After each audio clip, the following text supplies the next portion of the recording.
एक छोटा सा लड़का था जिसका नाम था केविन। वो बहुत अगली, पुअर और ब्रोकन सा बच्चा था। कहते हैं कि उसके ऊपर एक डेमन गॉड का कर्ज था, एक ऐसा इंटरनल ब्लेसिंग जिससे वो इंसानों के खून को मिटा दे। जब उसका जन्म हुआ था तभी उसको मरने के लिए छोड़ दिया गया था। बाद में एक औरत ने उसे अपना लिया, लेकिन माँ बनकर नहीं, उसने उसे फील्ड में काम करवाने के लिए नौकर बना दिया। कुछ टाइम बाद गाँव में कुछ अजीब चीजें होने लगी। एनिमल एक एक करके मरने लगे बिना किसी वजह से। सबको लगा कुछ भूत प्रेत का काम है, पर उसकी फॉस्टर माँ को लगा कि ये सब केविन की वजह से हो रहा है। इसलिए उसने एक हिटमैन को हायर किया ताकि वो उस श्रापित बच्चे को हमेशा के लिए खत्म कर दे। लेकिन जब वो आदमी जिटेरो गाँव आया तो उसने उसे मारने की बजाय बोला, इसे मेरा सर्वेंट बना दो। फिर उसने केविन को सालों बाद पहली बार नहलाया और अपने कमरे में बुला के बोला, मेरा नाम जिटेरो है, मैं मिस्टीरियस चीजों का डिटेक्टिव हूँ। तुम्हें कुछ अजीब दिखा जहाँ रिसेंटली? केविन थोड़ा हेटिटेट था पर बोला, हाँ मैं ही उन डेड एनिमल्स की बॉडी हटाता हूँ। हर बार उनके ऑर्गन्स किसी मॉन्स्टर ने छुपा दिए होते हैं और ये सब हर न्यू मून के अगले दिन होता है। जिटेरो ने कैलकुलेट करके बोला, तो अगला अटैक 5 दिन बाद होगा। दोनों ने टाइम पास करने के लिए मिलकर काम करना शुरू किया। खेतों में काम, बातें, हंसी मजाक। केविन के लिए ये पहली बार था जब कोई उसके साथ इंसान जैसा बिहेव कर रहा था, पर उसका कजन इस सब से इरिटेट होने लगा। कुछ दिन बाद जब जिटेरो ने केविन के गले में एक नेकलेस देखी तो उसने पूछा, ये कहाँ से मिला? केविन बोला, ये मेरे पेरेंट्स ने दिया था जब वो मुझे छोड़ गए थे। जिटेरो ने उस नेकलेस को ध्यान से देखा और बोला, ये तो एक लाइफ स्टोन है, गॉड के द्वारा बनाई गई चीज, मतलब तेरे पेरेंट्स ने तुझे छोड़ा नहीं था। फिर जिटेरो ने पूछा, क्या तू उनसे दोबारा मिलना चाहता है? मैं उन्हें ढूंढ सकता हूँ। केविन थोड़ा सोचने लगा, क्या मुझे वाकई मिलना चाहिए उनसे? रात हुई न्यू मून की। केविन जिटेरो का इंतजार कर रहा था, तभी उसका डिस्गस्टिंग कजन आ गया और चिल्लाने लगा, तूने मेरी टोक्यो जाने की चांस छीन ली, तेरे माँ बाप ने तुझे छोड़ दिया था, तू कुछ नहीं है। केविन गुस्से में बोला, उन्होंने मुझे छोड़ा नहीं था। तब उस कजन ने उसकी नेकलेस तोड़ दी और उसी मोमेंट केविन के अंदर का डेमन जाग गया। उसका बॉडी चेंज होने लगा, आंखों में खून उतर आया। कजन डर के भाग गया, पर केविन ने अपनी नेकलेस वापस ले ली और ह्यूमन फॉर्म में आ गया। तब तक जिटेरो आ चुका था। केविन बोला, मैं ही वो मॉन्स्टर हूँ। लेकिन जिटेरो ने कामली बोला, नहीं, तू अपने ऊपर कंट्रोल में है, असली मॉन्स्टर कोई और है। फिर उसने बताया, दुनिया में कुछ डेमन्स होते हैं जिनको कीमानो कहते हैं। वो ह्यूमन के साथ रहते हैं और उनसे आधा इंसान आधा डेमन बच्चे पैदा करते हैं। केविन भी उनमें से एक था, इम्पोर्टल और ब्लडलेस। जिटेरो ने अपने हाथ से दोनों में से एक निकाली और बोला, तेरी लाइफ स्टोन ही तेरी ब्लड थ्रस्ट को कंट्रोल कर रही है, तू इनोसेंट है केविन, असली मॉन्स्टर अभी भी बाहर कहीं छिपा है। उधर जंगल में वो कजन भाग रहा था, लेकिन जैसे ही वो एक वन में छिप गया, 2 घोल्स ने उस पर अटैक कर दिया। जैसे ही वो क्रीचर केविन का चेहरा खाने जा रहे होते हैं, तभी जिटेरो उनमें से एक को मार देता है। लेकिन दूसरा मॉन्स्टर अभी भी जिंदा होता है, जिसे केविन संभालने की कोशिश करता है। तब जिटेरो कहता है, इसे रोकने का एक ही तरीका है, इसका सिर काट दो। केविन तुरंत एक झटके में उसका गला तोड़ देता है और फिर सिर अलग कर देता है। लेकिन तभी वो दोनों देखते हैं कि उसके शरीर पर काटने के निशान है और पास ही एक और घोल किसी जानवर को खा रहा होता है। जिटेरो उस पर गोली चलाने जाता है, पर वो घोल उस पर ही टूट पड़ता है। लेकिन केविन के एक तेज अटैक से जिटेरो को मौका मिलता है और वो गोली चला देता है। घोल गुस्सा होकर सीधा केविन पर चार्ज करता है और पेड़ से टकरा जाता है। तब जिटेरो उस पर कई बार फायर करता है, लेकिन वो फिर से रीजनरेट होने लगता है। केविन बिना सोचे समझे अपना हाथ उसके मुंह में डाल देता है और एक झटके में उसका सिर अलग कर देता है। लड़ाई के बाद जब वो दोनों वापस जाने लगते हैं तो केविन कहता है कि वो अब गांव में नहीं रह सकता, क्योंकि सब लोग उसे ही इन सब घटनाओं का जिम्मेदार मानेंगे। लेकिन तभी जिटेरो अपनी बंदूक उस पर तान देता है और कहता है, मुझे तो तुम्हें मारने के लिए भेजा गया था। वो ये भी बताता है कि उसकी आंटी पहले से जानती थी कि केविन एक डेमन है। फिर जिटेरो से पूछता है, क्या तुम अपने माँ बाप से मिलना चाहते हो? सीन चेंज होता है। जिटेरो एक जादूगरनी यानी विच के घर आता है और कहता है कि उसने कल्प्रेट का काम खत्म कर दिया है और केविन की बॉडी को निकालने की बात करता है। लेकिन जैसे ही वो विलेज छोड़कर जाता है, केविन फिर से जिंदा हो जाता है और हैरान होता है कि मैं अभी तक मरा क्यों नहीं। तब जिटेरो हंसते हुए कहता है, भूल गया क्या, तू अमर है। फिर दोनों टोक्यो पहुंचते हैं, जहां जिटेरो अपना ऑफिस दिखाता है और बताता है कि ये उसका घर भी है। वो केविन से कहता है, कपड़े बदल लो, ये पुराने फट गए हैं। थोड़ी देर बाद 2 बच्चे वहां आते हैं, जो केविन के चेहरे को देखकर हंसने लगते हैं और पूछते हैं, ये कौन है भाई? केविन अपना नाम बताता है। तब जिटेरो कहता है, इन दोनों का नाम शिकी और अकेरा है। वो केविन से कहता है, क्या तुम हमारी डेमन हंटर टीम ज्वाइन करना चाहते हो? लेकिन पहले अपनी बेकार जिंदगी के बारे में सोच लो। चिकी एटीट्यूड में पूछता है तुम्हारी उम्र क्या है। केविन कहता है 13। ये सुनते ही चिकी कहता है तो तुम मुझे अपना सीनियर समझो। सीन आगे बढ़ता है जहां वो आदमी जा चुका होता है। तब अकेरा अपनी बदतमीजी के लिए माफी मांगती है, लेकिन जैसे ही वो केविन की तरफ देखती है उसे लगता है कि कुछ तो गड़बड़ है, क्योंकि केविन उसको अजीब तरीके से देख रहा होता है। अगले दिन जेटेरो उन सबको उनके पहले मिशन पर ले जाता है। वो एक रेस्ट्रिक्टेड एरिया में पहुंचते हैं जहां पर जेटेरो अपना कार्ड दिखाता है और पुलिस को बताता है कि वो एक एक्सटरमिनेटर है, मतलब डेंजरस क्रीचर को खत्म करने वाला स्पेशलिस्ट। ये सुनकर पुलिस ऑफिसर उन्हें अंदर जाने देता है, लेकिन जैसे ही वो ये कहता है बच्चों को अंदर जाने की इजाजत नहीं है, तो जेटेरो मुस्कुराते हुए बोलता है ये भी स्पेशलिस्ट है। अंदर जाके उनकी मुलाकात और कुछ पुलिस ऑफिसर से होती है और जब वो सिचुएशन समझाते हैं तब उन्हें 2 बच्चे वहाँ रोते हुए मिलते हैं। फिर जेटेरो उनसे कहता है कि हमें अंदर का सीन देखना होगा। जैसे ही वो लोग अंदर जाते हैं अकेरा के होश उड़ जाते हैं, क्योंकि वहाँ छोटे छोटे कीड़े ह्यूमन बॉडी को खा रहे होते हैं। ये देखकर अकेरा डर जाती है। तभी जेटेरो बताता है कि इन क्रीचर का नाम सिचेच्यू है। नॉर्मली ये होमलेस होते हैं और सिर्फ इंसान के सोते वक्त उसकी स्किन खाते हैं, पर उससे ये यकीन नहीं होता कि वो अपने विक्टिम को बचा पाएंगे या नहीं। तभी एक पुलिस ऑफिसर घबरा जाता है और कहता है कि सबको जला देना चाहिए, क्योंकि उसे लगता है सब मर चुके हैं। लेकिन उसी वक्त एक छोटा बच्चा रोकर कहता है मेरी माँ अभी जिंदा है। अब शिकी ये देखकर कहता है कि वो ट्राई करना चाहता है और सबको बताता है कि वो अपने सिल्क का यूज करेगा। फिर वो अपना सिल्क पूरे रूम में शूट करता है और धीरे धीरे एक स्पाइडर वेब बना लेता है। लेकिन जैसे ही वो कीड़े उस जाल में फंसे उन्होंने उस वेब को ही खाना शुरू कर दिया। ये देखकर चिकी को हार माननी पड़ती है। तभी केविन कहता है कि वो ये काम कर सकता है और अंदर जाने की परमिशन मांगता है। जेटेरो उसकी बात मान लेता है और कहता है तुम्हें सिर्फ उस आइटम को निकालना है जो स्वार्म के बीच में है। जैसे ही केविन रूम के अंदर जाता है सारे कीड़े उसके ऊपर चढ़ जाते हैं, लेकिन क्योंकि उसके शरीर में खून नहीं होता वो उनके पॉइजन से इफेक्ट नहीं होता, और सबसे बड़ी बात वो डरता भी नहीं। जैसे ही वो उस आइटम को उठाता है सारे कीड़े एकदम से गायब हो जाते हैं। बच्चे तुरंत अपनी माँ के पास दौड़ कर जाते हैं और उसे गले लगाकर रो पड़ते हैं। ये देखकर केविन चुपचाप खड़ा रहता है और सोचता है आखिर फैमिली होती क्या है। उस दिन जब शाम को सब लोग वहाँ से निकलने वाले होते हैं तो केविन जेटेरो से पूछता है कि क्या वो अपनी पेरेंट्स से मिल सकता है अगर वो उसके लिए काम करे तो। जेटेरो कहता है ठीक है मिल सकते हो, बस मैं तुम्हारी सैलरी में से थोड़ा कमीशन ले लूंगा। ये सुनकर केविन खुश हो जाता है और अकीरा मुस्कुराते हुए कहती है तुम्हारे साथ काम करना अच्छा रहेगा। ऑफिस में शिकी बताता है कि उसकी माँ एक अर्चन थी, इस वजह से वो अपना सिल्क बना सकता है। लेकिन जब केविन पूछता है कि क्या उसके पेरेंट्स अभी भी जिंदा है तो शिकी थोड़ा ठंडा पड़ जाता है और कहता है जो लोग मुझे छोड़ के चले गए उनके बारे में मुझे कोई फर्क नहीं पड़ता। रात में सबके सो जाने के बाद जेटेरो एक रिपोर्ट सुप्रिटेंडेंट को भेजता है और कहता है कि उसने एक आकर्षक किड अडॉप्ट किया है जिसके पास एक लाइफ स्टोन है। वो बताता है कि वो उसके बारे में और रिसर्च करेगा, क्योंकि केविन यहाँ तो उनके लिए एक बड़ा खतरा हो सकता है या फिर उनके लिए आखिरी उम्मीद। अगले दिन जेटेरो शिकी से कहता है कि वो केविन को सुप्रिटेंडेंट के पास ले चले, क्योंकि वो उनकी टीम का नया मेंबर है। लेकिन शिकी कहता है मुझे उस औरत से बिल्कुल भी बर्दाश्त नहीं होता। तब केविन पूछता है वो कौन है, तो जेटेरो कहता है उसका नाम इनारी है। और निकलने से पहले जेटेरो उसे एक गुड लक चांप देता है। कुछ देर बाद जब वो शहर में चल रहे होते हैं तो जेटेरो आसपास के लोगों को देख रहा होता है। तभी अकेरा उसे एक कैफे में खींचने की कोशिश करती है, लेकिन शिकी चीख कर कहता है जल्दी करो पीछे मत रहो। जैसे ही वो लोग पुलिस स्टेशन के अंदर पहुंचते हैं एक ऑफिसर गुस्से से कहता है कि सुप्रिटेंडेंट इतने बिजी है कि उनके पास तुम जैसे बच्चों के झुंड से मिलने का टाइम नहीं है। शिकी समझाने की कोशिश करता है कि उनका अपॉइंटमेंट पहले से फिक्स्ड है, लेकिन वो ऑफिसर उसकी बात पर विश्वास नहीं करता। तभी वहाँ पर एक लड़की आती है और वो पूछती है इनमें से कौन कैबिनेट है। जब कैबिनेट आगे बढ़ता है तो वो कहती है मेरे साथ चलो। उसका नाम खान होता है,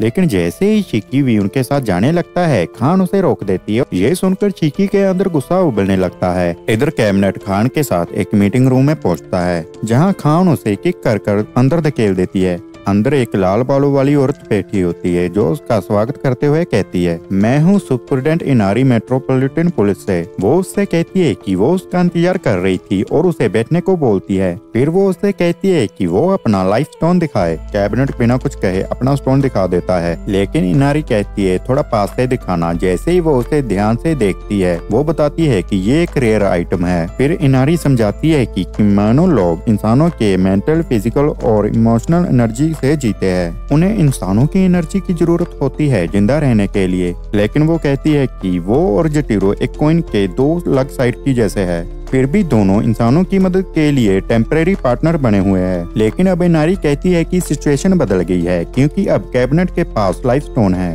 और अगर ये स्टोन उनके पास रहा तो उन्हें इंसानों से एनर्जी लेने की जरूरत नहीं पड़ेगी। इतना कहते ही खान एकदम से उसका सिर काट देती है। सब कुछ इनारी के प्लान के मुताबिक होता है। फिर इनारी ऑर्डर देती है कि उसके सिर को कलेक्ट करो और बॉडी को डिस्पोज कर दो। दो पुलिस ऑफिसर तुरंत आ जाते हैं ये काम करने, लेकिन जब इनारी उसका सूटकेस उठाती है तो उसे लगता है कि ये बहुत हैवी है। खान कहती है मैं उठा लेती हूँ। ये सुनकर इनारी खुश हो जाती है। इनारी के दिमाग में एक ही बात चल रही होती है, अगर वो लाइफ स्टोन के मास्क को प्रोड्यूस कर ले तो शायद उनकी सारी प्रॉब्लम खत्म हो जाएगी।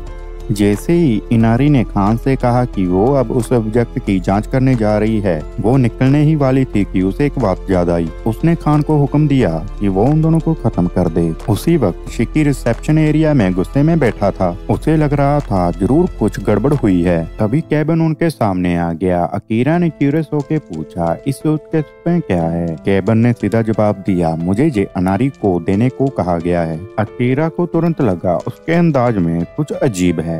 फिर शिक्की ने थोड़ा तंज मारते हुए कहा कहीं वो बदसूरत पिल्ली लड़की ने तो फंसाया नहीं। उसके इतना कहने पर खान ने अपना डिस्कस तोड़ दिया। उसने अपनी असली शक्ल दिखाई और चिलिंग टून में कहा अब तुम मारे जाओगे।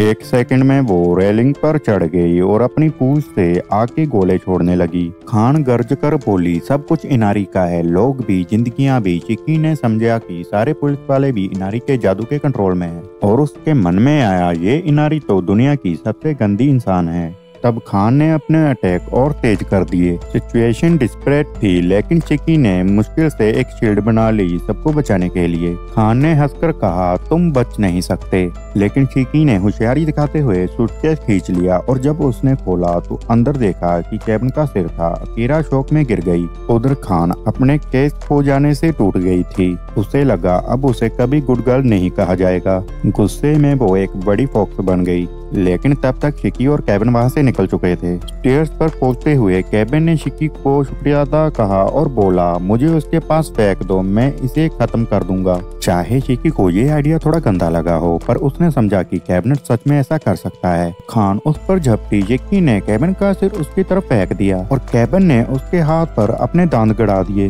उसी पल शिकी ने देखा कि सारी आग अचानक गायब हो गई है। फिर केबिन का पूरा शरीर दोबारा बन गया और शिकी ने उसे अपना जैकेट दे दिया। स्टेशन से बाहर निकलते ही उन्हें जटेरो वहां उनका इंतजार करते मिले। वो मुस्कुराया और बोला सब कुछ मेरी सोच के मुताबिक हुआ, अगर तुम लोग बच नहीं पाते तो मैं ही तुम्हारी जान बचाता। उधर इनारी एक टैक्सी में जा रही थी। वो उस लाइफ स्टोन को देखकर खुश हो रही थी और सोच रही थी कि वो इससे काफी पैसे कमा लेगी, लेकिन तभी वो स्टोन एक बुद्धा की मूर्ति में बदल गया। उसी वक्त जटेरो ने कॉल किया। उसने इनारी से कहा तुमने मुझे धोखा दिया, अब मुझे एक फेवर देना पड़ेगा। दूसरी तरफ केबिन ने असली लाइफ स्टोन उल्टी कर निकाल दिया, जिससे सब समझ गए कि जो इनारी के पास था वो नकली था। वो नकली स्टोन वही गुरलक चाम था जो उसे जटेरो ने पहले दिया था, क्योंकि उसे पहले ही शक था कि इनारी उसे चोरी करेगी। तभी खान एक अंधेरी गली में घायल पड़ी थी, लेकिन अब भी उसका इरादा था केबिन का सिर पहुंचाना। उसी रात जब जटेरो और बच्चे ऑफिस की तरफ जा रहे थे, उसने केबिन को अपना ऑफिस बोर्ड दिखाया और बताया ये रोशनी सिर्फ इंसानों को नहीं बल्कि उन कीमियानों को भी खींचती है जिनके अंदर पावर्स है। इसी तरह हमें नए केसेस मिलते हैं। उसने ये भी बताया कि इनारी ने ये सिस्टम बनाया था। तभी उन्हें ये महसूस हुआ कि खान उन तक पहुंच गई है। वो अब भी केबिन के सिर के पीछे पागल थी, लेकिन थोड़ी देर में वो बेहोश हो गई। थोड़ी देर बाद वो ऑफिस में बैठी पिज्जा खा रही थी और बोल रही थी मुझे अपना मिशन पूरा करना है, मैं एक गुड गर्ल हूँ। लेकिन जटेरो ने उसे रोका। उसने फिर से हमला करने की कोशिश की थी। ये देखकर शिकी ने गुस्से में कहा ये नालायक तो मुसीबत है, इसे यहीं खत्म कर देते हैं। जटेरो को पहले से ये समझ आ गया था कि ये लड़की तो इनारी के लिए अंधे तरीके से लेवल है, इसलिए वो उसे कहता है कि टेबल के ऊपर खड़े होकर बात करना बदतमीजी होती है। लड़की जैसे ही सॉरी बोलने लगती है, जटेरो उसे कहता है कि जाओ और अपनी गलती सुधारो, क्योंकि उसको समझ आ गया था कि वो इस लड़की को इनारी के डर के जरिए कंट्रोल कर सकता है। तभी एक आदमी ऑफिस के अंदर अंदर आता है और जटेरो समझ जाता है कि कोई कस्टमर आ गया है। थोड़ी देर बाद वो कस्टमर पूरा नशे में होता है। केविन को ये देखकर अजीब लगता है और वो पूछता है कि ऑफिस का आधा हिस्सा बार जैसा क्यों लग रहा है। इस पर शिकी बताता है कि ये सब जटेरो के पास्ट का पार्ट है।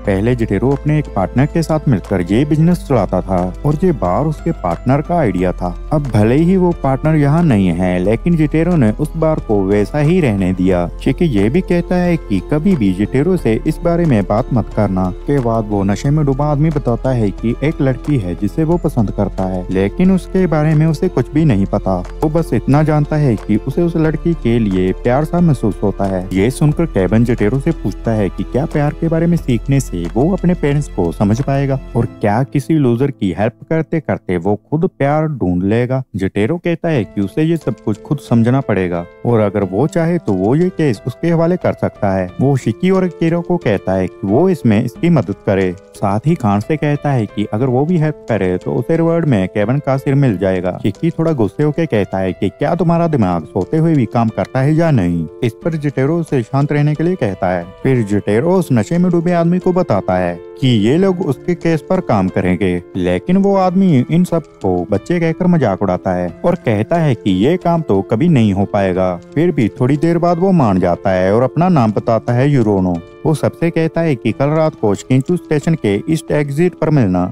तभी वो एक चूहा देखता है और तुरंत पकड़ लेता है और अपना बैग दिखाता है जिसमें बहुत सारे चूहे होते हैं। वो कहता है कि मैं ये सब अपनी क्रश को गिफ्ट में देना चाहता हूँ। जटेरो बताता है कि उसकी क्रश के पास एक स्पेशल पावर है, लाइन पोजेशन, जिससे वो एक सुंदर इंसान में बदल सकती है और लोगों को अपनी तरफ अट्रैक्ट कर सकती है। अगली रात जब सब लोग उस लड़की के स्टेशन से निकलने का इंतजार कर रहे होते हैं, यूरोनो उन्हें एक फोटो दिखाता है और कहता है उसका नाम मिकी है। तभी सब एक 2 पूंछ वाली बिल्ली देखते हैं और शिकी तुरंत समझ जाता है कि सिर्फ एक बिल्ली ही चूहे को अपनी तरफ खींच सकती है, तो वो लड़की वही है। केविन उस बिल्ली के पीछे पीछे एक अंधेरी गली तक पहुंच जाता है और फिर उससे पूछता है, तुम मिकी हो ना, हम काउंसलिंग ऑफिस से आए हैं। मिकी थोड़ा गुस्से में कहती है, तुम्हें मुझसे क्या चाहिए, सीधा पॉइंट पे आते हैं। केविन उसे बताता है कि उसका क्लाइंट तुमसे प्यार कर बैठा है और वो तुम्हारे बारे में सब कुछ जानना चाहता है। ये सुनकर मिकी एकदम से इंसान के रूप में बदल जाती है और हंसी के साथ कहती है, उस प्यार में डूबे हुए आदमी के लिए मेरे पास पहले से ही एक जगह है।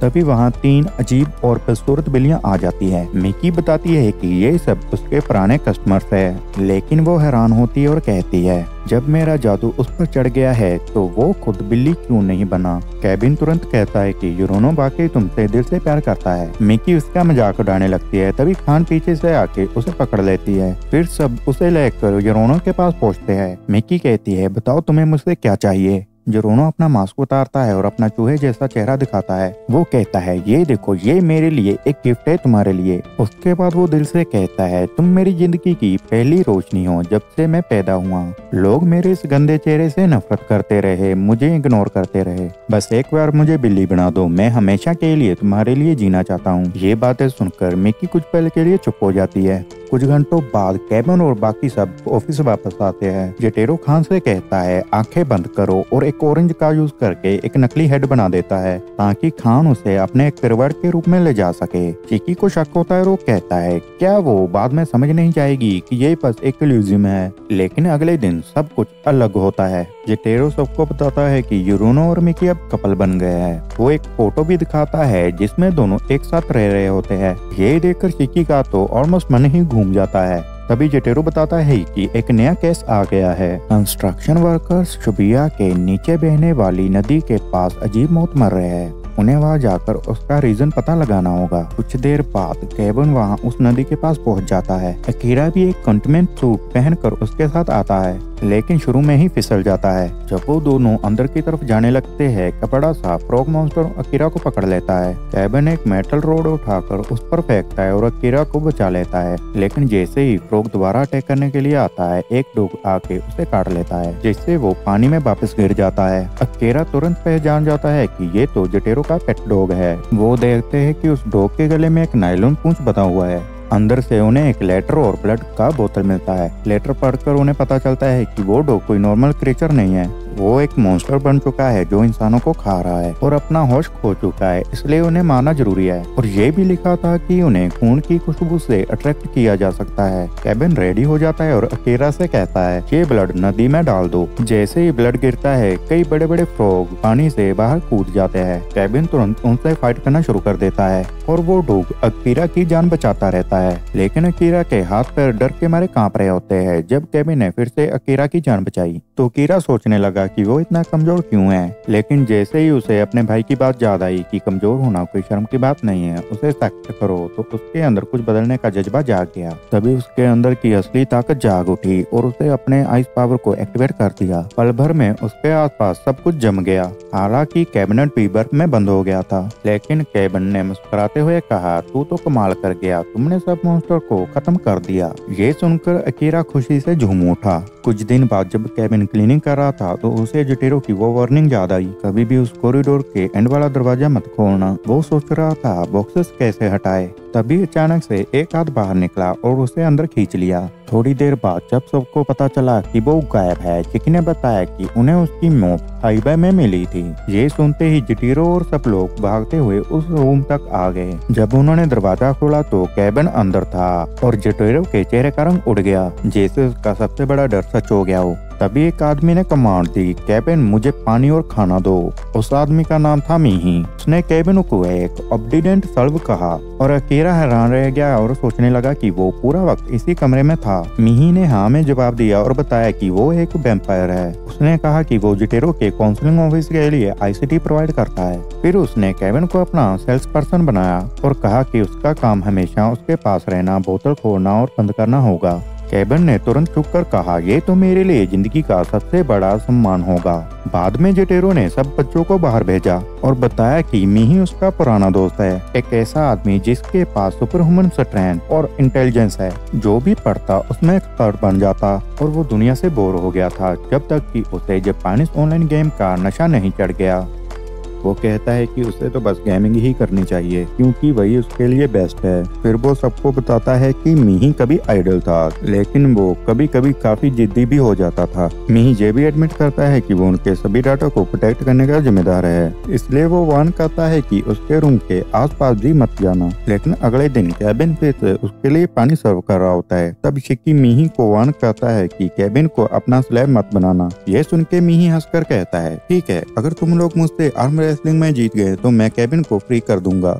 शिकी चैलेंज एक्सेप्ट कर लेता है, पर जैसे ही मैच स्टार्ट होता है वो तुरंत हार जाता है। फिर केविन भी ट्राई करता है, लेकिन वो भी शुरू होते ही हार जाता है। शाम को केविन सड़क पर बैठा सोच रहा होता है कि वो कैसे स्ट्रॉन्ग बन सकता है। तभी अचानक खान पेड़ से गिर जाती है। केविन हैरान हो जाता है और उससे पूछता है क्या हुआ। खान दुखी को बताती है कि इनारी ने उसे ग्रुप से निकाल दिया है और उसकी जगह एक रिप्लेसमेंट भी ले लिया है। लेकिन केविन अब बस अपनी स्ट्रेंथ टेस्ट करना चाहता था, इसलिए वो खान को फाइट के लिए चैलेंज करता है। दोनों के बीच फाइट स्टार्ट हो जाती है। खान उसको ग्राउंड पर गिरा कर पंचेस मारने शुरू कर देती है, पर केविन एक जोरदार अटैक करके उसे दूर फेंक देता है। ये देख खान रोने लगती है और कहती है मैं बहुत बुरी लड़की हूँ, मैं हार गई। ये सुनकर केविन उसका हाथ पकड़ता है और उसे शांत करता है। उधर ऑफिस में मीही अपने रूम से बाहर आता है और बताता है कि केविन ने आर्म रेसलिंग के दौरान उसका वृत्त तोड़ दिया था। उसके कहने पर सब शॉक हो जाते हैं और मीही कहता है कि उसका हाथ एक हफ्ते में ठीक हो जाएगा।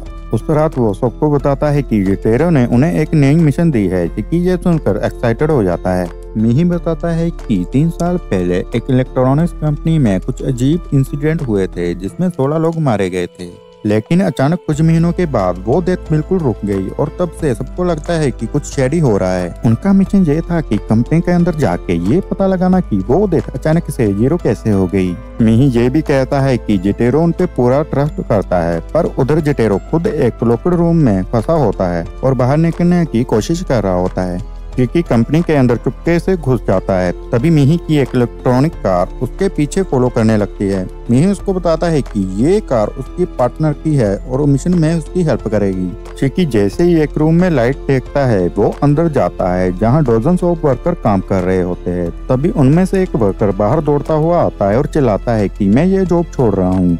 और तभी उसके सामने एक अजीब और गंदी सी औरत आ जाती है। उसका नाम होता है कागा, जो कंपनी की मैनेजर निकलती है। वो एक ओवर वर्कड आदमी को संभालने का ड्रामा करती है जैसे वो उसकी केयर कर रही हो, लेकिन असल में वो उसे एक अलग जगह ले जाती है। शिकी उन दोनों का पीछा करता है, पर जैसे ही वो वहाँ पहुँचता है एक मस्कीटो फेस वाला क्रीचर उसके दिमाग से चिपक कर उसकी एनर्जी को सक करने लगता है। जब तक वो होश में आता है तब तक उसका ब्रेन पूरी तरह से वॉश हो चुका होता है और वो बिना कुछ सोचे समझे दोबारा काम पे लग जाता है। इधर केबिन कहता है कि हमें अटैक कर देना चाहिए, पर शिकी उसे रोक देता है। वो कहता है हम अभी इतने स्ट्रॉन्ग नहीं हैं, पहले जेटोरे के साथ प्लान डिस्कस करते हैं। केबिन उसकी बात मान लेता है, लेकिन मिही उन दोनों से थोड़ा डिसपॉइंट होता है। उसे लगता है कि ये लोग बहुत क्यूरियस और बोरिंग है, इसलिए वो अपनी कार को जिद में वाल से टकरा देता है, जिससे एक बड़ा नॉइस होता है और लड़कियों का ध्यान उसकी तरफ चले जाता है। एक लड़की कार के पास आकर कहती है ये तो कोई टॉय लग रहा है, और वो कार को एक बॉक्स के पीछे छिपा देती है। पर कागा कहती है एक बार उसके आसपास चेक कर लो।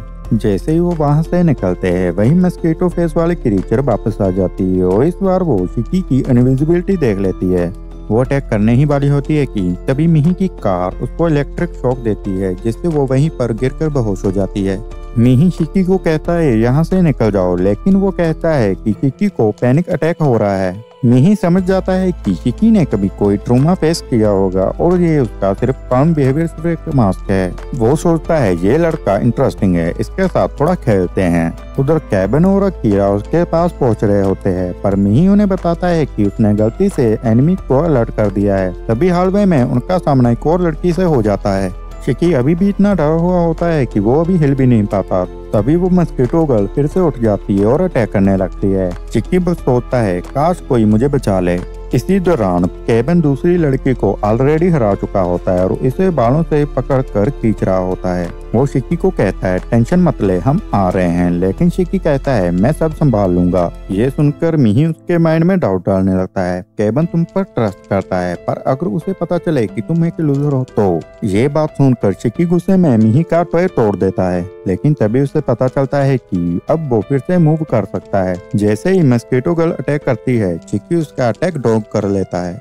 वो समझ जाती है कि शिकी भागने की कोशिश कर रहा है, इसलिए वो अपनी सेंसिटिविटी बढ़ा लेती है और उसकी स्मेल से उसे ढूंढने लगती है। उधर ऑफिस में मिही पूरा सीन देख रहा होता है और समझ आता है कि शिकी कुछ प्लान कर रहा है। मस्कीटो गर्ल शिकी के सेंट के पीछे पीछे चले जाती है, पर जैसे ही वो अटैक करने जाती है वो उसके वेब्स में फंस जाती है। तब शिकी ऊपर से आवाज लगाता है। वो सीलिंग पे छुपा होता है। वो नीचे कूद कर उसकी आंखों पर अटैक करता है और उसे बेहोश कर देता है, लेकिन उसके तुरंत बाद शिकी खुद थकान से ग्राउंड पर गिर जाता है। तभी शिकी को याद आता है कि एक बार जेटेरो ने उसे बोला था कि उसने उसके पेरेंट्स के बारे में कुछ पता लगाया है, लेकिन तब शिकी ने सुनने से मना कर दिया था, बोलते हुए कि पास्ट का कोई मतलब नहीं है। पर अब उसे लगता है कि शायद वो बात सुन लेनी चाहिए थी। इतने में केबिन और अकीरा आ जाते हैं और दोनों उसे कहते हैं कि तू तो काफी इम्प्रेसिव निकला। शिकी तुरंत कागा को रोक देता है। जब अकीरा पूछती है कि अब आगे क्या करना चाहिए तो केबिन बोलता है इनको खत्म कर देते हैं। शिकी भी एग्री कर लेता है।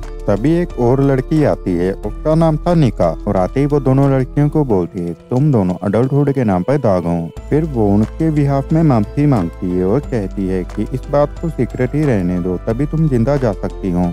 लेकिन केबिन उससे सीधा बोलता है हम कहीं नहीं जा रहे हैं, चाहे तेरा चेहरा तेरी बॉडी की शेप से कहीं ज्यादा भद्दा क्यों ना हो। ये सुन के कागा समझ जाती है कि निका के पास कोई चांस नहीं है, पर उसके रिएक्ट करने से पहले ही वो लड़की दूसरी लड़की का दिमाग चूसने लगती है। लिटरली उसकी लाइफ फोर्स सक कर लेती है, और जैसे ही वो कागा को सक करना शुरू करती है दोनों का मिलके एक तरह का लिक्विड बनता है जो उसे एक विंग्ड मस्कीटो में बदल देता है। अब वो कहती है मैं तुम्हें अपनी फूड पेंट्री बर्बाद नहीं करने दूंगी। फिर जैसे ही वो आगे बढ़ती है शिकी के सिल्क थ्रेड को डोज करके वो सीधा केबिन को पकड़ लेती है, जिससे वो अटैक नहीं कर पाता। जब उसने उस लड़की को किक मार कर दूर करने की कोशिश की तो उसे समझ आ गया कि वो उससे ज्यादा स्ट्रॉन्ग है, और तभी उसने बिना वक्त गवाए सीधा उसके दिल में चाकू घुसा दिया। यही देख शिकी बिल्कुल डिस्परेट हो जाता है उसे बचाने के लिए, और बिना सोचे समझे सीधा उसकी तरफ दौड़ पड़ता है, लेकिन वो लड़की एक ही झटके में उसे दूर फेंक देती है। फिर अकीरा अपने आइस पावर को यूज करने की कोशिश करता है, पर तब उसे याद आता कि उसके पास तो वाटर ही नहीं है। फिर हम देखते हैं मच्छर ने उसको सुला दिया। अब बचे हुए सभी बच्चों में से सिर्फ केविन ही बचा था। उसे लगता है कि अगर निका ने उसे हरा दिया तो चिकी और अकीरा दोनों को खत्म कर देगी। केविन रेसिस्ट करने की कोशिश करता है, लेकिन निका की ग्रिप इतनी टाइट होती है कि उसकी हड्डी तक टूट जाती है। तभी मिही उसे कहता है कि तुम गलत तरीके से लड़ रहे हो, तुम सिर्फ अपनी इंसानी ताकत का यूज कर रहे हो। मिही कहता है अपनी किमियानु पावर का यूज करो और अपनी पावर से ये समझो कि तुम्हारे लिए सबसे इम्पोर्टेंट क्या चीज है। तब केविन को समझ आता है कि उसके लिए सबसे जरूरी है कि निका को हराना और अपने दोस्तों को बचाना। जैसे उसके अंदर ये सोच आती है, वो रियलाइज करता है कि उसकी ताकत एक्चुअली उसका दिल है और उसी मोमेंट वो अपनी इनरेट पावर को एक्टिवेट कर देता है। उसका टूट चुका हाथ ठीक हो जाता है और वो निका पर पूरी ताकत से हावी हो जाता है। देखते ही देखते वो उसका हाथ तोड़ देता है और सब लोग चौंकते रह जाते हैं। जब वो ये सोच रहा होता है कि उसने ऐसा कैसे कर लिया, तो उसे याद आता है कि ये वही पावर है जो उसने तब महसूस की थी जब शीरो ने उसका लाइफ स्टोन ले लिया था। जब वो निका पर और अटैक करने जा रहा होता है, तभी जिटेरो उसे रोक देता है और कहता है कि बस करो, हमें सिर्फ इन्वेस्टिगेशन के लिए हायर किया गया था, बाकी सब इनारी देखेगी। इतने में एक अजीब सा लड़का वहां आ जाता है जो अपना नाम हारू बताता है और कहता है कि वो नारी के लिए काम करता है। वो केविन से कहता है कि पीछे हट जाओ। फिर वो निका के शरीर पर छोटी छोटी रोशनियां बनाकर अपने एकदम से उसकी बॉडी को आग लग जाती है। कुछ ही पल में निका राख बन जाती है। हारू कहता है कि हमें जहाँ कोई भी सबूत नहीं छोड़ना चाहिए और फिर वो बाकी लड़कियों को भी खा जाता है। जब केविन वहाँ से जाने लगता है तो हारू उसे कहता है कि नारी अभी भी तुम्हारे लाइफ स्टोन के पीछे है और मैं तुम पर नजर रख रहा हूँ। वो उसे वार्निंग देता है कि अगर सेफ रहना है तो अपना लाइफ स्टोन खुद दे देना। केविन उससे पूछता है कि तुम ये सब मुझे क्यों बता रहे हो, तो हारू कहता है कि क्योंकि मुझे इनारी से नफरत है। कुछ दिन बाद ऑफिस में शिकी जिटेरो से कहता है कि अब वो अपने पेरेंट्स के बारे में सब कुछ जानना चाहता है। अगले हफ्ते सब मिलके उसके गांव की तरफ निकलते हैं और केविन उसे बधाई देता है, लेकिन शिकी कहता है कि शायद हम मेरे पेरेंट्स को देख नहीं पाएंगे। फिर वो बताता है कि वो पहले अपने अंकल के साथ रहता था, फिर जिटेरो के पास आ गया। जब वो लोग टाउन पहुंचते हैं तो जिटेरो सब बच्चों को स्टोर में वेट करने को कहता है। वहाँ केविन को एक बुक मिलती है, लेजेंड ऑफ निशिकागोमो। वो उसे पढ़ना स्टार्ट करता है और उसमें लिखा होता है एक स्पाइडर के बारे में जो एक गोल्डन वेब्स बना सकता था। शिकी ने सोचा, यार इससे बेकार कहानी तो मैंने जिंदगी में कभी नहीं सुनी। तभी उसने देखा कि एक लड़की उसकी तरफ घूर रही थी, पर जैसे ही उसकी नजर मिली वो लड़की तुरंत भाग गई। कीरा ने हंसते हुए बोला, भाई ये इतने खराब चेहरे को कोई लड़की एक सेकंड से ज्यादा कैसे देख सकती है। कुछ देर बाद जिटेरो आता है शिकी के अंकल के साथ। वो थोड़ा अजीब और खुद पे भरोसा रखने वाला बंदा था और जैसे ही मिला बोला, बहुत टाइम हो गया है मिलके। थोड़ी देर बाद सब नदी किनारे बैठे थे। तब उस आदमी ने अपना नाम हकीको बताया और कहा कि वो शिकी का अंकल है। उसे अंदाजा हो गया था कि ये लोग शिकी की माँ के बारे में सच जानने आए हैं। तो फिर उसने कहानी बतानी शुरू की, कैसे वो लोग एक बार किंजिको के फोल्कोरे पे रिसर्च करते हुए शिकी की माँ से मिले थे। लेकिन जैसे ही वो आगे बताने वाला था, जिटेरो ने उसे बोला, इन्हें थोड़ा अकेला छोड़ देते हैं। कुछ देर बाद शिकी वापस स्टोर पे आया। जब अकीरा ने उसे पूछा कि उसके पेरेंट्स के साथ क्या हुआ, तो शिकी ने शांत रहकर कहा कि वो दोनों अब नहीं रहे। और जैसे ही वो ये बोलता है, उसके दिमाग में फ्लैशबैक आता है। उसके अंकल हकीको ने कहा था कि उसकी माँ तब मर गई थी जब वो सिर्फ 5 साल का था और उसका ट्रूमा उसकी माँ की डेड बॉडी देखने से हुआ था। शिकी को लगा बस यही क्लोजर चाहिए था उसे। उसने सबका शुक्रिया अदा किया, लेकिन केविन को लगा वो बस ठीक होने का नाटक कर रहा है। उस रात सब जुगनू देख रहे थे। तब शिकी की नजर एक पुराने हंटर ट्री पर पड़ती है। उसे लगा ये तो मैंने कहीं देखा है और बिना सोचे वो फॉरेस्ट की तरफ भागना शुरू कर देता है, अपने बचपन की यादों के पीछे। केविन भी उसके पीछे भागता है ताकि उसे रोक सके और सच जान सके। शिकी को याद आता है जब वो छोटा था, उसकी माँ हमेशा कहती थी, मैं काम से आ जाऊंगी, तब तक मेरा वेट करना। लेकिन एक दिन उसने चुपके से माँ का पीछा किया और वो एक पुरानी केबिन तक पहुँच गया। जैसे ही उसने दरवाजा खोला, जो उसने देखा उसे अंदर तक हिला दिया। अब जब वो वापस उसी जगह पहुंचता है, उसे समझ आता है कि उसका ट्रॉमा माँ के मरने से नहीं बल्कि उस पर हो रहे अजीब एक्सपेरिमेंट देखकर हुआ था। तब तक केविन और हारू भी वहां पहुंच जाते हैं, लेकिन वो केबिन बिल्कुल खाली मिलता है। वहां बस एक पुरानी सिरिंज मिली, जिसे देख हारू बताता है कि उसने पुराने रिकॉर्ड में एक म्यानो इंसिडेंट के बारे में पढ़ा था। वो कहता है एक टाइम पे कुछ था जिसे लोग हीलिंग सिल्क कहते थे, जो इंसानों के ऑर्गन्स में वेव किया जाता था जैसे मिसिंग सेल को रिप्लेस करने के लिए। और ये टेक्निक एक ह्यूमन ने बनाई थी, लेकिन एनआरई ने उसे सप्रेस कर दिया और उसे साइंटिस्ट को ब्लैक लिस्ट में डाल दिया। दूसरी तरफ जेटेरो हकीको के घर पहुंचता है और कहता है मुझे तुमसे कुछ बात करनी है। तभी हारू बताता है कि नारी के ब्लैकलिस्ट में जो आदमी था वो और कोई नहीं बल्कि हकीको ही था। उसने कमियानो की पावर का गलत इस्तेमाल करके अपने लिए नाम और पैसा कमाने की कोशिश की थी। वो हीलिंग सिल्क मार्केट में बेचने लगा और ये सब लैब में ही क्रिएट होता था। कीकी को तब उस दिन की याद आ जाती है, कैसे उस दिन किसी ने उसको बेहोश कर दिया था। जब वो होश में आया, हकीको ने कहा तेरी माँ एक्सीडेंट में बुरा हर्ट हो गई है और तुझे कुछ टाइम के लिए उससे दूर रहना होगा। लेकिन छोटा सा चिकी इतना देर से टूट चुका था कि उसने कभी सच जानने की कोशिश ही नहीं की। उसे लगा उसकी माँ मर गई है और उसने पूछना ही बंद कर दिया। अब उसे समझ आता है कि उसने एक झूठे अंकल पर भरोसा करके सब कुछ खो दिया। वो गुस्से से भर जाता है और कहता है मुझे उस गंदे इंसान को सजा देनी ही होगी। हारू पूछता है तुम उसे मारने का प्लान बना रहे हो? चिकी कहता है हाँ मैं मारूंगा। और जब हारू ये केबिन से पूछता है कि तुम उसे रोकोगे, केबिन शांति से कहता है नहीं। ये सुनकर चिकी थोड़ा डिसअपॉइंटेड हो जाता है। उधर हकीको और जेटेरो अब भी साथ चल रहे होते हैं। जेटेरो कहता है मैंने सुना है तुम वो गोल्डन स्पाइडर वेब बेच नहीं पाए, क्या मैं ही तुम्हारे रास्ते का कांटा था? हकीको कहता है नहीं वो कोई और था। तब जेटेरो समझ जाता है कि ये आदमी अब भी वही सेल्फिश स्कैंडरल है जैसा पहले था। लेकिन वो पूछता है वो गोल्डन वेबिंग का सच क्या है? हकीको कहता है मैं और मेरा भाई एक दिन समझ गए थे कि निष्कांगमो की लेजेंड सच है। उस दिन मैंने अपने भाई को क्लिफ से धक्का दे दिया क्योंकि वो चाहता था कि किकी की माँ ही उसका गोल्डन वेब फैक्ट्री बन जाए। उसने उसे कहा था अपनी पावर से पैसा कमाओ, मैं तुम्हें एक अच्छी लाइफ दूंगा। लेकिन उनके सारे एक्सपेरिमेंट फेल हो गए और जब शिकी ने उनका टेस्ट साइट ढूंढ लिया तो हकीको ने उसे उसकी माँ से दूर रख दिया जब तक उसकी यादें पूरी तरह से कंफ्यूज नहीं हो गई। शिकी की माँ आखिरकार अपनी जान खो बैठी थी। हकीको थोड़ा खुश था कि इतनी बार फेल होने के बाद उन्होंने फाइनली ब्रेक आउट कर लिया। उसने इसे अपना मेरिकल गोल्डन वेबिंग कहा और बोला कि ये दुनिया की सब बीमारी और चोट को ठीक करेगा। लेकिन हकीको जेटेरो के जाल में फंस गया। जैसे उसने उसकी सब बातें रिकॉर्ड की, सिल्क थ्रेड ने उसको पेड़ पर उठा दिया। तभी शिकी अपने फ्रेंड्स के साथ आ गया और हकीको से कहा कि वो उसकी मौत जल्दी कर दे। हकीको बोलता है कि ये मिसअंडरस्टैंडिंग हुई है और वो सिर्फ अपनी माँ की हेल्प कर रहा था। लेकिन शिकी टाइट ग्रिप लगाते हुए कहता है अपनी बकवास बंद करो। तभी अकीरा आई और पूछती है कि क्यों उन्होंने उसको छोड़ दिया। उसने बताया कि वो 3 बार घबरा कर बैठा हो गया था और पूरा शॉक्ड था। जेटेरो सोचता है कि ये किट सबसे बेकार है जो उसने कभी देखा। तभी बुशेस से एक मॉन्स्टर निकल आया। जेटेरो शूट करता है लेकिन मॉन्स्टर को रोक नहीं पाता। जैसे ही एक और मॉन्स्टर आया, जेटेरो ने गन दोबारा निकालने की कोशिश की पर नहीं निकाल पाया और मॉन्स्टर उनके बुशेस में खींच ले जाता है। शिकी को समझ आता है कि वो घेर लिए गए हैं। केबिन सोचता है कि क्या ये कमीनो है जो जंगल में रहते हैं, लेकिन हारू कहता है कि ये एक्चुअली शिकी के भाई बहन है। हकीको एक्सप्लेन करता है कि ये उसके सिबलिंग है जो एक्सपेरिमेंट के दौरान पैदा हुए। तभी एक मॉन्स्टर सिल्क तोड़ता है और हकीको गिर जाता है।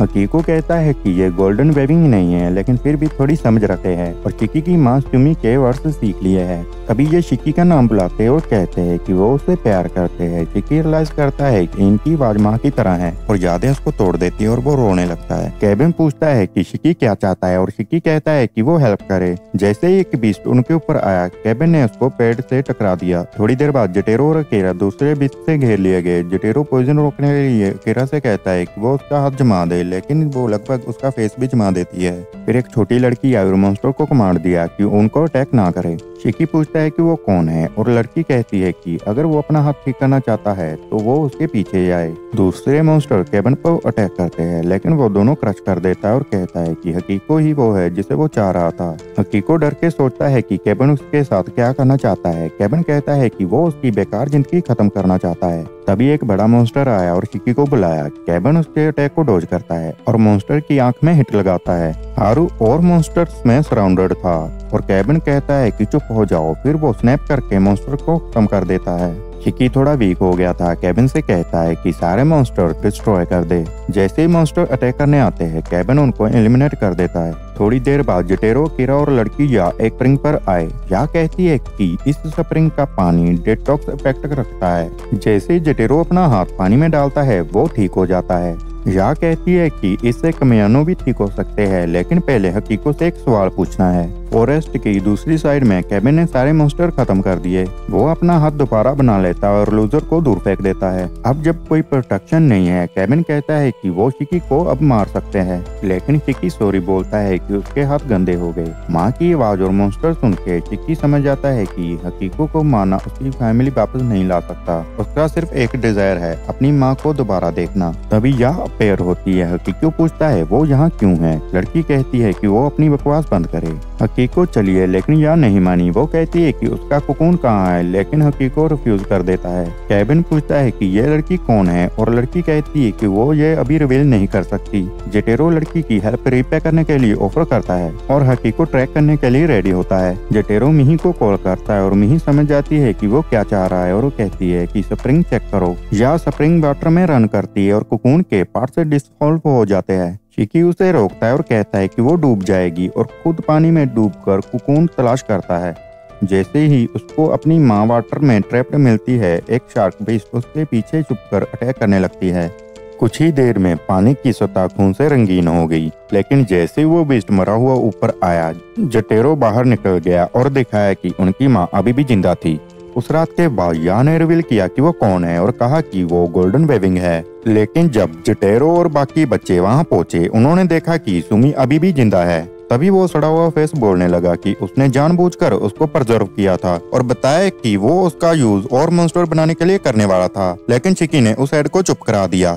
अपनी माँ को बचाने की होप में चिकी ने जटेरो से कहा कि वो उसे सेफ जगह लेके जाना चाहते हैं और लॉन्ग पुल करना शुरू कर दिया। जब वो लोग कार तक पहुंचे तो नोटिस किया कि हारू गायब हो गया है, लेकिन जटेरो ने सजेस्ट किया कि वो वापस टोक्यो चले जाए। क्लिनिक में पहुंचने के बाद जटेरो ने रिवील किया कि सुमी के ना उठने का कोई रीजन होगा और कहा कि स्पेशलिस्ट से कंसल्ट करना बेटर होगा। जब वो अंदर पहुंचे, उन्होंने अनाउंस किया कि उनके पास एक कमियानो केस है। तभी एक ओल्ड लेडी बाहर आई जिसका नाम ओहाना था। जैसे ही उसने बॉडी को एग्जामिन करना शुरू किया, उसने बताया कि प्रॉब्लम फिजियोलॉजिकल है, लेकिन वो एनालिप्टिक हर्बल ट्रीटमेंट प्रिपेयर करेगी। अकीरा को समझ आया कि ओहाना काफी अगली है, तो उसने पूछा कि क्या वो ह्यूमन है। तब या ने एक्सप्लेन किया कि ओहाना एक ह्यूमन वेजिटेरियन है जो कमियानो ट्रीट करती थी और साथ ही दूसरे एनिमल की भी हेल्प करती थी। जब उस रात सब सो गए, मेन रूम के बाहर वेट कर रहा था सोता हुआ कि क्या उसको अपनी माँ को देखने का हक है, लेकिन चिकी ने उसकी प्रेजेंस सेंस कर ली और बोला कि अंदर जाओ। उसको लगा कि वो अपनी माँ को देखने के लिए वरीड है और ये बिल्कुल नॉर्मल है। फिर जा ने पूछा कि क्या चिकी उसको हेट करता है और सोचा कि क्यों उसको नहीं मारा जा रहा जैसे दूसरे मॉन्स्टर को मारा गया, लेकिन चिकी ने बताया कि ऐसा इसलिए है क्योंकि उसने उसकी माँ को जिंदा रखा। अपने आप को कंपेयर करके चिकी ने सोचा कि उसने माँ के लिए कुछ हेल्पफुल नहीं किया और या को बोला कि वो खुश है कि वो उससे मिला। चिकी के ये वर्ड सुनकर या की आंखों में आंसू आ गए। उसने पूछा कि क्या वो उसको बिग ब्रदर बुला सकती है। सुमी ने अपनी आंखें खोल दी। अपने बच्चों को एक साथ देखकर उसने कहा कि वो खुश है कि वो सब ठीक है, लेकिन या रोना शुरू कर दिया। कुछ दिन बाद ऑफिस में जब जटेरो और बच्चे ब्रेकफास्ट कर रहे थे, उसने उनको बताया कि उसके पास दोनों के लिए एक जॉब है, लेकिन वो डिसअपॉइंटेड था कि चिकी की सीट एम्प्टी है। उनको याद आया कि चिकी ने बताया था कि वो एक वीक अपनी फैमिली के साथ रहेगा और सोच विचार करेगा, लेकिन उन्होंने अज्यूम किया कि वो कम्युनिस्ट छोड़ देंगे। लेकिन जब चिकी वहां आया और देखा कि वो दोनों बीमार जैसे लग रहे हैं, उसने बताया कि वो सिर्फ इसलिए रुक गया था क्योंकि सब सेटल नहीं था। अपने प्रॉमिस को याद करके चिकी ने केविन से कहा कि वो तब तक क्विट नहीं करेगा जब तक उसके पेरेंट्स उसको नहीं मिल जाते। तभी या ऑफिस में एक मॉडल जैसे एंटर हुई। सबने सोचा कि इतनी फास्ट कैसे ट्रांसफॉर्म हुई। चिकी ने बताया कि वो का ध्यान दे रहा था। उस दिन या ने बताया कि उसने डिसाइड किया है कि वो ओहाना के क्लिनिक में काम करेगी और अपना होम्योपैथी क्लिनिक स्टार्ट करना चाहती है सिल्क के पावर के साथ। चिकी ने इसको टिकिंग टाइम बम बोला। जब उसने केविन से हेल्प मांगी, केविन ने कहा कि गेट लाइफ। ये सुन के वो सोचती है कि केविन कितना अमेजिंग है। या ने याद किया कि केविन ने मॉन्स्टर सिंगल हैंडली एलिमिनेट किया और सोचा कि क्या उसकी कोई गर्लफ्रेंड है। उसने उसे डेट पर ले जाने को कहा। जब केविन एग्री हुआ, चिकी बेट्रियल से पास आउट हो गया। फिर खान ब्रेस्ट हुई और केविन को चैलेंज किया। या ने चिक को स्टेयर डाउन किया। कुछ मिनट बाद जटेरो ने उनका मिशन एक्सप्लेन करना शुरू किया और बताया कि लड़कियों के फेस के एक एनर्जी कमियानों पे अपील किया। अकीरा जब वीक हो गई तब या ने डिसाइड किया कि वो अब लीड लेगी, लेकिन जब उसने केविन से कहा कि वो अकेली जाए तब खान ने रियलाइज किया कि ये लड़की लाइन कट करने की कोशिश कर रही है और उसने डिसाइड किया कि वो उनके साथ चलेगी। जैसे ही वो लोग हरजोकू स्टेशन पहुंचते हैं, या अब भी केविन के हाथ पे संगल कर रही होती है, लेकिन जब एक पुलिसमैन ने उन्हें वापस जाने के लिए कहा तब खान ने सोचा कि शायद ये या ने केविन को इम्प्रेस करने के लिए एक मौका पकड़ लिया है। तो जैसे ही उसने हैंडल करने का ऑफर दिया, उसने याद दिलाया कि वो इनारी की सुपरिटेंडेंट है और पुलिसमैन उसका सर्वेंट है। हाँ, तुम विक्टिम हो। तब केविन डिसाइड करता है कि वो बताएगा कि ये लोग जटेरो के स्ट्रेंज काउंसलिंग ऑफिस के मेंबर है, लेकिन पुलिसमैन उन्हें डायरेक्ट करते हैं। लेकिन जैसे ही केविन ने कमियानों की स्मेल पकड़ी, खान डिसाइड कर लेती है कि वो आगे बढ़ेगी। जब केविन उससे केयरफुल रहने के लिए कहता है तो वो उसे शट अप बोलती है। फिर उन्होंने सोचा कि शायद ये हमें छोड़ दे, लेकिन जैसे ही वो वॉकिंग करते हैं एक इनविजिबल एंट्री या के बालों को खींच लेती है। केविन सोचता है कि ये कहाँ है और डिसाइड करता है कि एक पंच मारे। लकी था कि उसने फेस पे हिट किया और या को पकड़ लिया। जब खान आ जाती है तब कमियानो अपने आप रिवेल कर देता है। केविन सोचता है कि ये लोग कौन अटैक कर रहे हैं। तब कमियानो बताते हैं कि वो ज्यादा ह्यूमन बनना चाहते हैं और माना किन के पास रोड के क्रॉस करना चाहते हैं, लेकिन उसका डिस्गस्टिंग फॉर्म देख के वो जेलस हो जाता है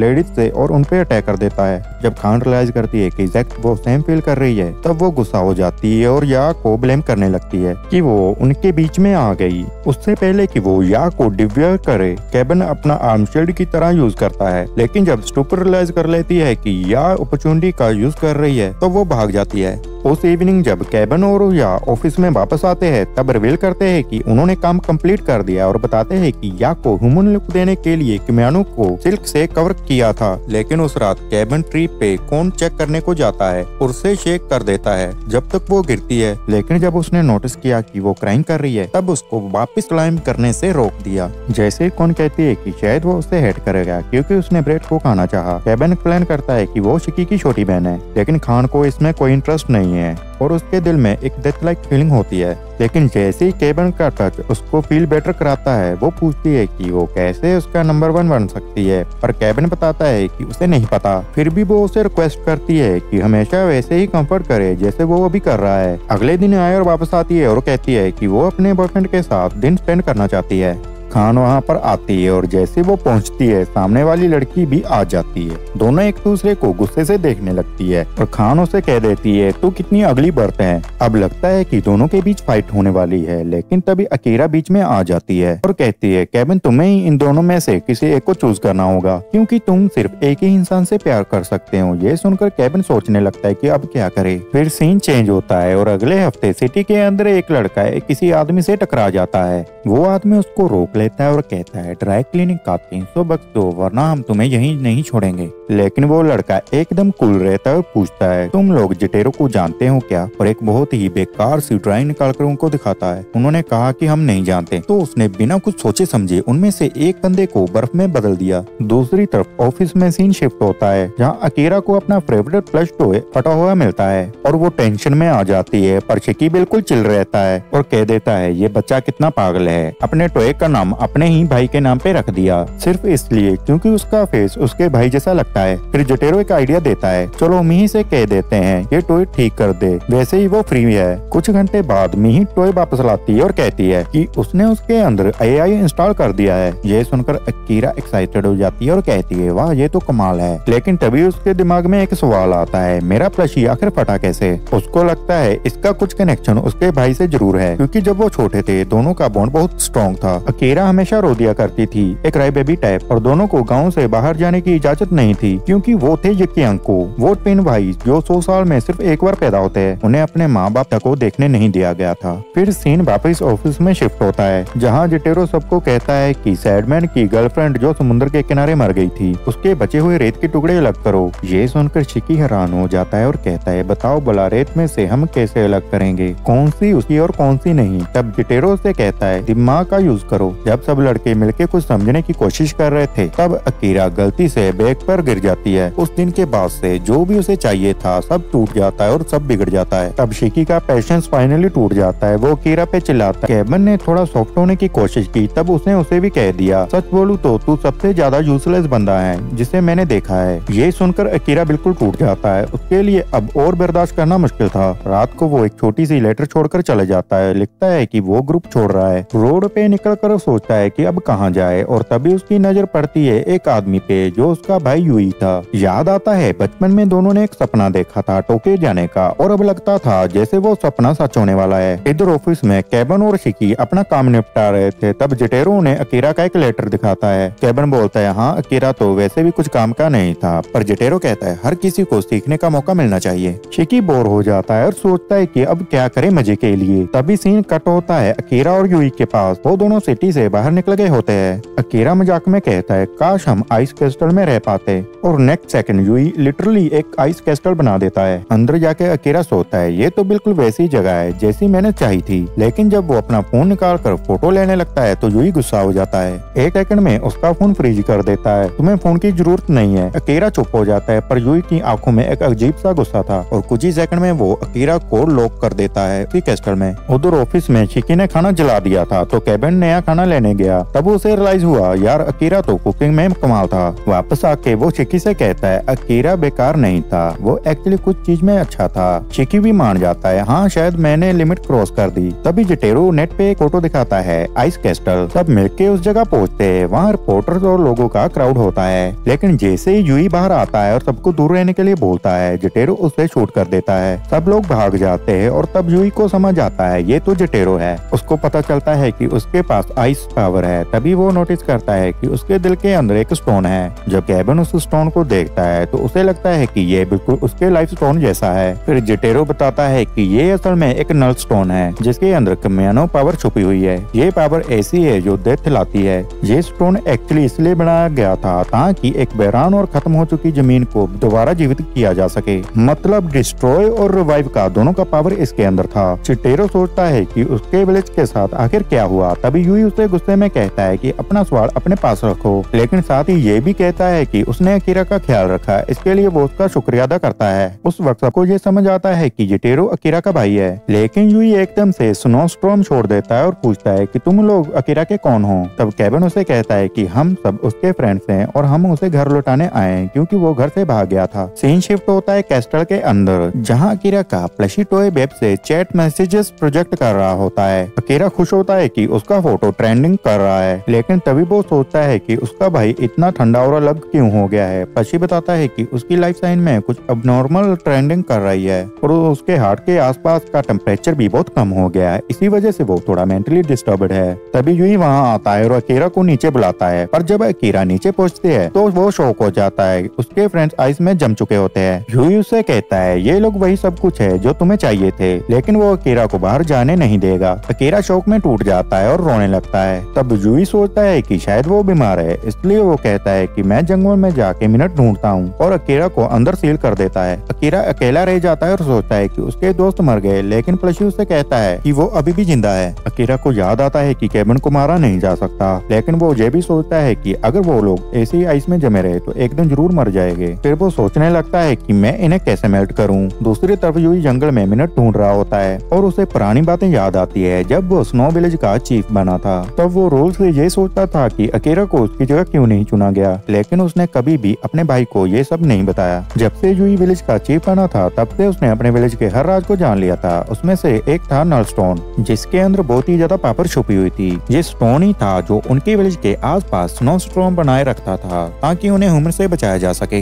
इस विलेज में लगभग 200 महिलाएं रहती थी जो अपने स्ट्रेंथ और हंटिंग स्किल के लिए मशहूर थी। ये सब अपने दम पर हंट करती थी बिना किसी आदमी की मदद के, और एक दूसरे से कंपटीशन भी करती थी कि कौन ज्यादा पावरफुल है। लेकिन कुछ टाइम बाद सब कुछ बिगड़ना शुरू हो गया। ये औरतें तबूस तोड़ने लगी और अपने चेहरे यूई को दिखाने लगी जो उनके नियम के खिलाफ था। धीरे धीरे उनमें नफरत और जलन बढ़ने लगी। फिर एक दिन जब यूई आइस कैस्टल में लौटता है, अकीरा उसे कहता है कि मुझे बात अब के लिए थोड़ा साल्ट चाहिए। यूई बिना सोचे समझे बाहर निकल जाता है सिर्फ अपने भाई के लिए, लेकिन अकीरा सोचने लगता है कि आखिर उसके भाई के साथ हो क्या रहा है। अकीरा समझता है कि शायद सिर्फ वही अपने भाई को रोक सकता है और अपने दोस्तों को बचा सकता है। तभी सीन शिफ्ट होता है बाहर, जहाँ इनारी और हारू हारू आ चुके होते हैं। उन्हें नल स्टोन की पावर देखकर हैरानी होती है। वो जानते हैं कि ये स्टोन लाइफ एनर्जी ऑब्जर्व करके अपनी पावर बनाता है। इनारी पूछती है कि यूई कहाँ गया, तभी सीन वापस आइस क्रिस्टल के अंदर चला जाता है। अकीरा सोच रहा होता है कि वो अपने फ्रेंड्स को आइस से कैसे निकाले, तभी एकदम से आइस पिघलने लगती है और केविन का बॉडी हिलने लगता है। उसके ऊपर हाफ आग गिर जाती है, लेकिन वो तुरंत रीजनरेट कर लेता है। केविन बताता है कि ये सब नल स्टोन की पावर है, जिससे अकीरा समझ जाता है कि यूई की इतनी बड़ी पावर का सोर्स यही स्टोन है। केविन कहता है कि मुझे यूई को हराना होगा,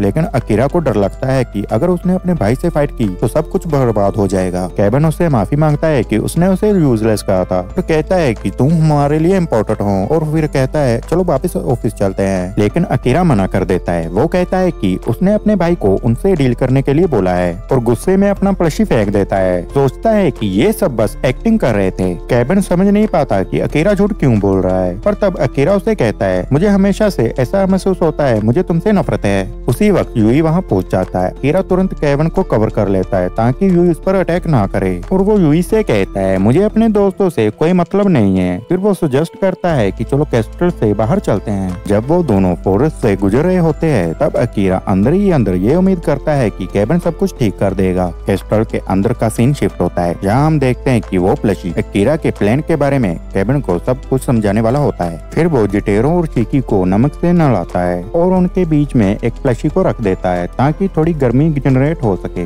तभी केविन थोड़ा स्पेस आउट हो जाता है और उसी वक्त इनारी उसके सामने आ जाती है। केविन सोचता है कि ये अंदर कैसे आ गई, पर इनारी उसको बताती है कि वो नल स्टोन के पीछे है और उससे मदद मांगती है। दूसरी तरफ जंगल में यूई और अकीरा दोनों आगे की तरफ बढ़ रहे होते हैं। यूई को अपने पुराने दिन याद आ जाते हैं जब वो दोनों गाँव में घूम रहे होते थे। तब अकीरा ने उसे पूछा था कि चीफ होने का काम मुश्किल होता है क्या, क्योंकि वो हमेशा उदास लगता था। पर यूई ने उसे कहा था कि बस एक काम हमेशा करना, मुस्कुराना और अपने दिल की सफाई बनाए रखना। उसने सोचा था कि जब सब औरतें जान जाएगी कि अकीरा असल में एक आदमी है तो सब उसके पीछे पड़ जाएगी, सब उसे अपना बनाना चाहेगी। इसलिए उसने सभी औरतों को बुलाकर बोला कि अगर वो चाहे तो अकीरा को जाने दे और उसके बदले में वो उनकी सारी इच्छाएं पूरी करेगा। सबके हाँ कहने के बाद यूई ने अकीरा से कहा कि तुम साउथ की तरफ जाओ और टोक्यो में जिटेरो को ढूंढो, मैं जल्दी तुमसे मिलने आऊंगा। लेकिन जब उसे पता चला कि वो औरतें अकीरा को मारने का प्लान बना रही है, तब यूई उनके लीडर से मिलने गया। पर जब उन्होंने उसे रोकने की कोशिश की तो यूई वहाँ से भाग निकला। फॉरेस्ट के अंदर उसको किसी की प्रेजेंस महसूस होती है, इसलिए वो अकीरा को बड़े बड़े आइस क्रिस्टल में कवर कर देता है, जिससे वो एक केज बना जाता है। तभी एक पेड़ के ऊपर से हारू आ जाता है। उसे हटाने के लिए यूई आइस अटैक करता है और हारू के पैर को पकड़ लेता है, पर हारू ने तुरंत अपने पैर मेल्ट करके खुद को एक फोक्स में बदल दिया। दूसरी तरफ आइस क्रिस्टल में इनारी केविन को समझा रही होती है कि नल स्टोन बिल्कुल लाइफ स्टोन जैसा ही है, और अगर वो इसे हासिल कर ले तो केविन अपने माँ बाप के बारे में सब कुछ जान सकता है। पर केविन को लगता है कि ये फिर से इनारी का कोई बेकार ट्रिक होगा। तब जिटेरो, जो अब भी आइस में जम गया था,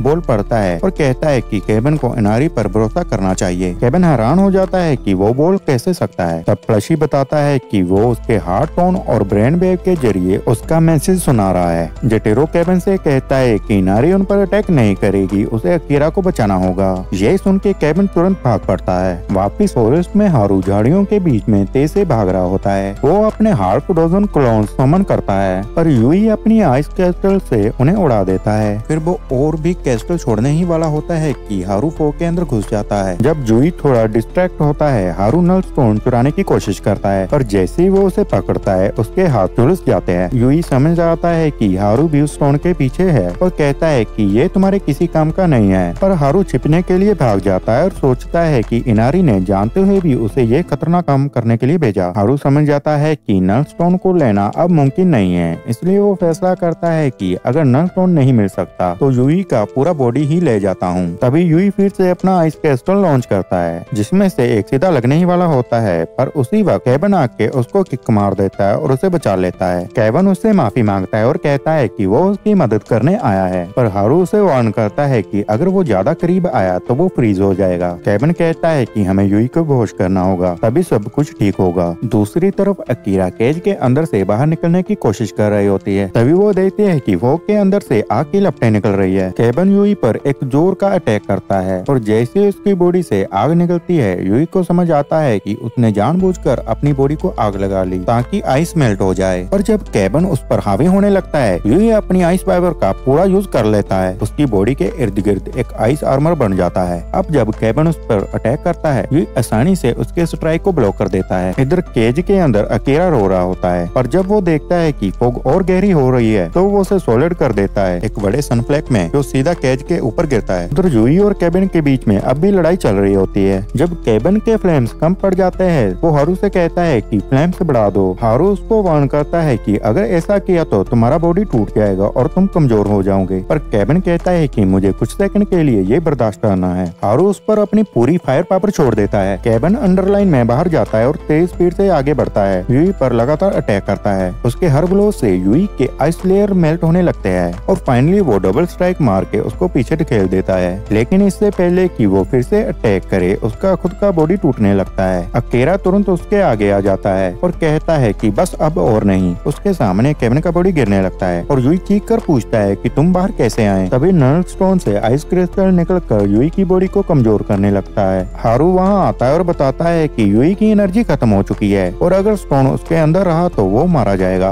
इसी वक्त केविन का बॉडी फिर से रिजनरेट होने लगता है। वो कहता है मैं यूई को मरने नहीं दूंगा जब तक मैं उसे नेल स्टोन के बारे में सब कुछ पूछ ना लूं। अकीरा उसका साथ देता है और स्टोन को निकालने की कोशिश करता है। जैसे यूई की आइस पावर एक्टिवेट होती है, अकीरा उसकी सारी यादें देखने लगती है। वो मोमेंट जब यूई पहाड़ों पर गया था और नल स्टोन की पावर को समन किया था, जिससे एक बड़ा स्नो स्टॉर्म आया था और पूरा गांव मिट गया था। तब केविन भी अकीरा को सपोर्ट करता है और अपना लाइफ स्टोन निकाल देता है। जब दोनों स्टोन्स एक साथ कनेक्ट होते हैं, एक रंग बिरंगी रोशनी पूरे जंगल में फैल जाती है और आइस क्रिस्टल टूटकर गिर जाता है। केविन को समझ आ जाता है कि दोनों स्टोन्स अब एक हो चुके हैं। तभी इनारी वहां आ जाती है और स्टोन को अपना बताकर लेने की कोशिश करती है। वो बताती है कि लाइफ स्टोन नल स्टोन की पावर को रोक रहा है। हारू समझ जाता है कि ये सब उसने पहले से प्लान कर रखा था और कहता है ये स्टोन केविन का है, इसलिए इसे वापस दे दो। इनारी के पास और कोई रास्ता नहीं बचा, इसलिए वो स्टोन सरेंडर कर देती है। लेकिन जैसे ही हारू उनके पीछे जाने लगता है, केविन उससे कहता है कि यहाँ हमारे साथ रहो, क्योंकि या तुम्हारा हाथ ठीक कर सकती है। लेकिन हारू ये ऑफर मना कर देता है और कहता है कि मैं अपनी लापरवाही की सजा खुद लूंगा। उसी रात जब वो क्लिनिक में होता है, किरा केविन को यूई के रूम के बाहर देख लेती है और डिसाइड करती है कि वो उसे माफी मांगे लेगी कि मैंने कहा था कि मुझे तुमसे नफरत है। उसे डर था कि अगर वो ये बात नहीं कहेगी तो सबकी जान खतरे में पड़ जाएगी। तो जैसे ही उसने केविन से कहा कि सच में मैं तुमसे प्यार करती हूँ, वो दोनों थोड़ी देर घूमते हैं और चलने लगते हैं। कुछ ही मिनट बाद यूई बताने लगता है कि उसने गांव को तबाह कर दिया था, लेकिन कहता है कि वो स्टोन पर अपना कंट्रोल खो चुका था। जब केविन डिसाइड करता है कि वो पूछेगा कि यूई नल स्टोन के बारे में क्या जानता है और कहता है कि वो अपने पेरेंट्स को ढूंढ रहा है, यूई से बताता है कि नल स्टोन पिछले 1000 साल से स्नो विलेज में एग्जिस्ट कर रहा है। लेकिन जैसे ही केविन पूछता है कि क्या उसने कभी कमियानो इंसिडेंट के बारे में सुना है, यूई कहता है कि नहीं। तब ये टेरो रिवील करता है कि ये वार ह्यूमन और कमियानो के बीच हुआ था। ये सब कुछ 1000 साल पहले हुआ था, लेकिन एक लेसन के पार्ट के रूप में जेटेरो बताता है कि कमियानो ने डिसाइड किया था कि वो ह्यूमन के साथ अपने रिलेशन को सुधारेंगे और ये टर्निंग पॉइंट था जिसकी वजह से वो ह्यूमन के बीच पीसफुली रह पाए। यूई सोचता है कि कमियानो स्टोन्स इसलिए बनाए गए थे ताकि ह्यूमन के साथ दोबारा कंफ्लिक्ट ना हो और कहता है कि सबसे पावरफुल कमियानो ने स्टोन्स में पावर इनपुट की थी और आंसर के लिए होप करते हुए जेटेरो सजेस्ट करता है कि वो बाकी कमियानो स्टोन को भी ढूंढे और प्लान करता है कि शायद क्लू मिल सकते हैं कि कैसे उसके पेरेंट्स के पास वो स्टोन आए। इनारी अभी भी बहुत डिस्परेट है केविन का स्टोन पाने के लिए। वो हारू से कहती है कि मैंने अभी तक गिव अप नहीं किया है और मुझे ये स्टोन ऐसे ही लेना होगा कि जेटेरो कुछ आर्ग्यू ना कर सके। और वही रात हारू डिसाइड करता है कि वो खान से मिलेगा और वो खान को बताता है कि अगर इनारी मैनेज कर पाई केविन को कन्विंस करने में कि वो अपना स्टोन दे दे तो इनारी उसको प्रदान कर देगी। मतलब बेसिकली हारू प्लान बना रहा है कि वो सिचुएशन को थोड़ा हैंडल करे। अगले दिन सीन में जेटेरो और केविन एक ट्रिप पे जाने वाले होते हैं दूसरे कमियानो स्टोन को ढूंढने के लिए। इधर शिकी ऑफर करता है कि मैं यहाँ रुक जाऊंगा, तुम लोग जाओ। लेकिन जैसे ही वो लोग निकलने वाले होते हैं, खान अचानक से सामने अपेयर हो जाती है और कहती है कि मैं तुम्हारे साथ चलना चाहती हूँ। केविन सोचता है कि इसको ये सब कैसे पता चला। टेरो सोचता है कि शायद इनारी ने उस पे स्पाई करने के लिए कहा होगा, लेकिन खान थोड़ी कंफ्यूज हो जाती है और कहती है कि नहीं, मैंने ऐसे नहीं किया। और फिर जेटेरो डिसाइड करता है कि ठीक है, चलो प्ले अलोंग करते हैं और एग्री कर लेते हैं कि वो उनके साथ चल लेती है। तो जैसे ही केविन को बताया जाता है कि फाइनली हम शुरू कर रहे हैं तुम्हारे रिक्वेस्ट के साथ अपने पेरेंट्स को ढूंढने के लिए, वो लोग सब साथ जर्नी पर निकल पड़ते हैं। तो दोस्तों, ये था पूरे सीजन का एक्सप्लेनेशन। अगर पसंद आया हो लाइक और सब्सक्राइब करना मत भूलना। मिलते हैं नेक्स्ट वीडियो में।